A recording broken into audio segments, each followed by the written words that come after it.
ಕತಾರಲ್ಲಿ ತುಂಬಾ ಜನ ಅವ್ರ ಓದಿಗೂ ಅವ್ರ ಪ್ರೊಫೆಷನಲ್ಗೂ ಒಂದಕ್ಕೊಂದು ಸಂಬಂಧನೇ ಇಲ್ದಿರೋ ತರ ಕೆಲಸ ಮಾಡ್ತಿದ್ದಾರೆ. ಫಾರ್ ಎಕ್ಸಾಂಪಲ್ ನಮ್ಮ ಆಫೀಸಲ್ಲಿ ಒಬ್ಬ ಡಾಕ್ಟ್ರು ಲೈಸೆನ್ಸ್ ಇಶ್ಯೂ ಆಗಿದೆ ಅಂತ ಕಾಲ್ ಸೆಂಟರ್ ಅಲ್ಲಿ ಕೆಲಸ ಮಾಡ್ತಿದ್ರೆ, ಇನ್ನೊಬ್ಬ ಮೆಕ್ಯಾನಿಕಲ್ ಇಂಜಿನಿಯರ್ ಓದಿ HR ಅಸಿಸ್ಟೆಂಟ್ ಆಗಿದ್ದಾರೆ.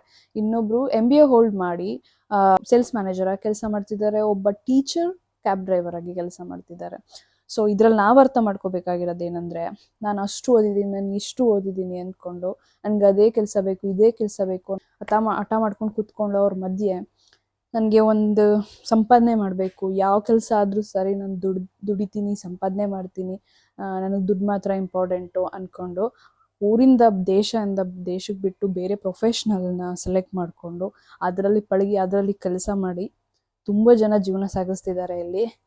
ಅಂಥದ್ರಲ್ಲಿ ನೀವು ಯಾರಾದರೂ ಇದ್ದರೆ ಕಮೆಂಟ್ ಮಾಡಿ. ಕತಾರಲ್ಲಿ ತುಂಬ ಜನ ಅವ್ರ ಓದಿಗೂ ಅವ್ರ ಪ್ರೊಫೆಷನಲ್ಗೂ ಒಂದಕ್ಕೊಂದು ಸಂಬಂಧನೇ ಇಲ್ದಿರೋ ಥರ ಕೆಲಸ ಮಾಡ್ತಿದ್ದಾರೆ.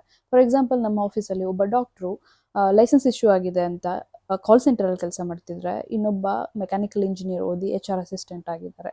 ಇನ್ನೊಬ್ರು MBA ಹೋಲ್ಡ್ ಮಾಡಿ ಸೇಲ್ಸ್ ಮ್ಯಾನೇಜರ್ ಆಗಿ ಕೆಲಸ ಮಾಡ್ತಿದ್ದಾರೆ. ಒಬ್ಬ ಟೀಚರ್ ಕ್ಯಾಬ್ ಡ್ರೈವರ್ ಆಗಿ ಕೆಲಸ ಮಾಡ್ತಿದ್ದಾರೆ.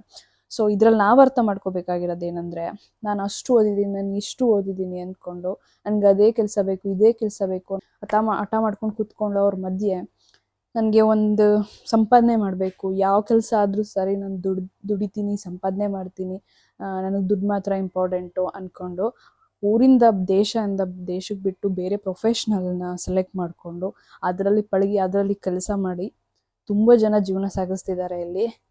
ಅಂಥದ್ರಲ್ಲಿ ನೀವು ಯಾರಾದರೂ ಇದ್ದರೆ ಕಮೆಂಟ್ ಮಾಡಿ.